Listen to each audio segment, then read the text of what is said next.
Welcome to the video series concerning the Polaroid ISO48 Cadillac of cameras. I call this the Cadillac of cameras because it does so much. This is the video on video fundamentals. It will walk you through as a user's manual on how everything on it works. First thing you do is you turn the camera on by pushing that button right there, the power button. Once you push it on, you'll see this on the back side of it. This right here is the icon that indicates that's in the video mode.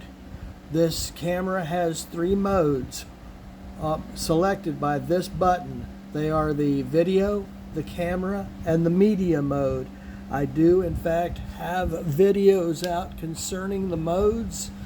I would ask that you view all of them, leave comments, tell me what I missed, tell me what you need to know, and I'll see if I can't get it out to you. But at any rate, these buttons are the zoom in, the zoom out, and the delete button. What that means is the one you're doing right now as far as taking a video. If you decided it was done wrong, all you gotta do is push that delete button. It'll ask you if you want to do it. You say yes, and you call it done. The yes button is this guy right here. When you get into when you push the third button up from the bottom, that is the menu button. That was the one I was trying to explain about the, once you get into the video mode, we're going to step by step, really quickly going through these.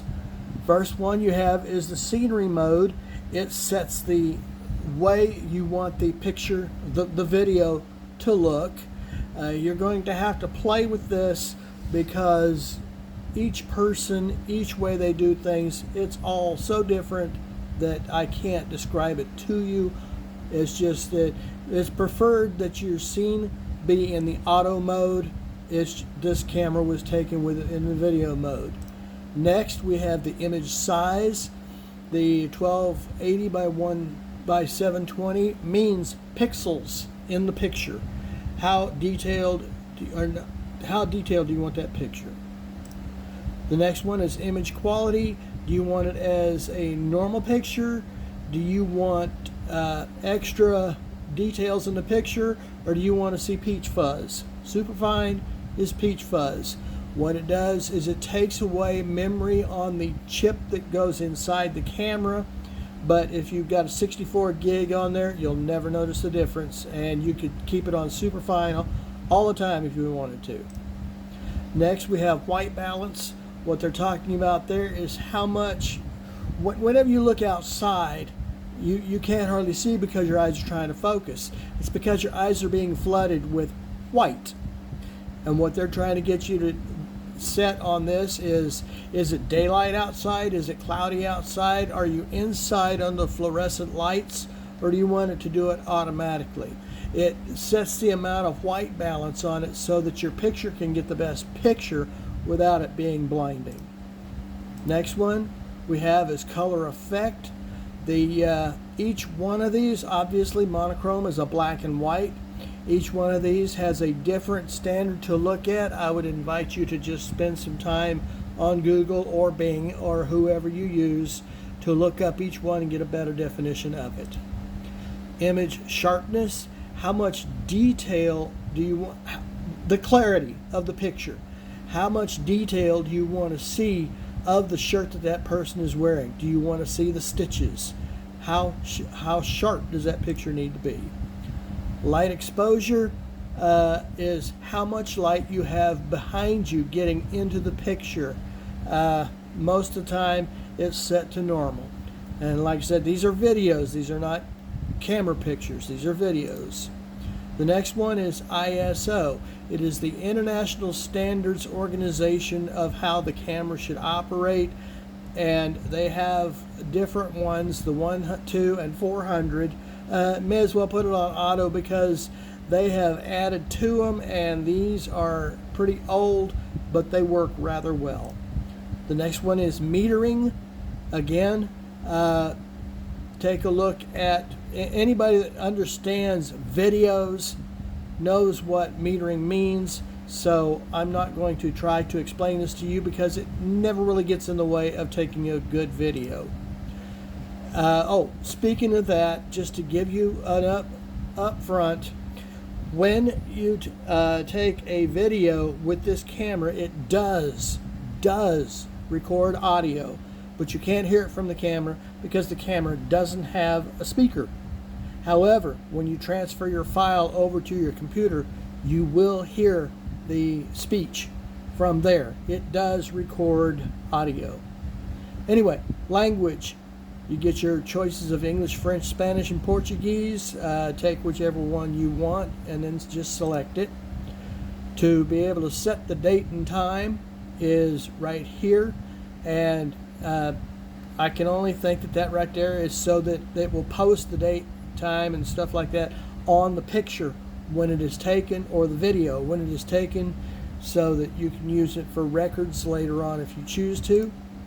The silent mode. This camera does not have a speaker, so there is no such thing as a loud mode on it. This software doesn't just go to this camera.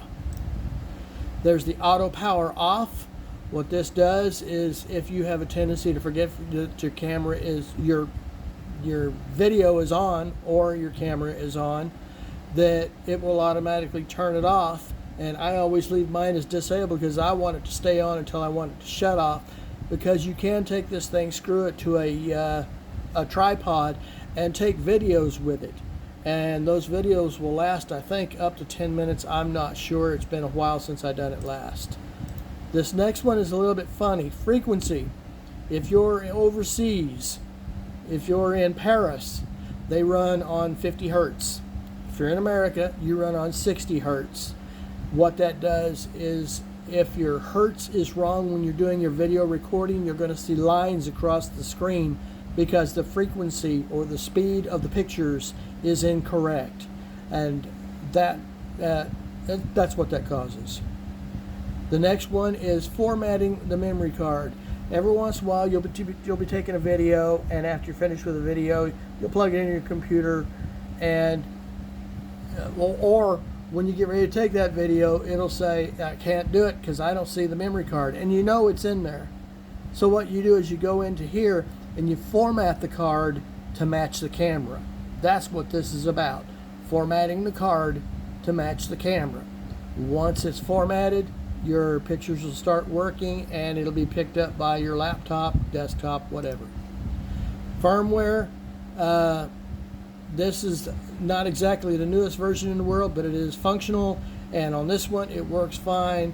Default settings, only if you do a bunch of changes in your settings as far as what you want your video camera to do, it will take all those and put them back to the factory settings, and you will end up knocking out some stuff on your camera, and you'll have to go back in and reset those settings.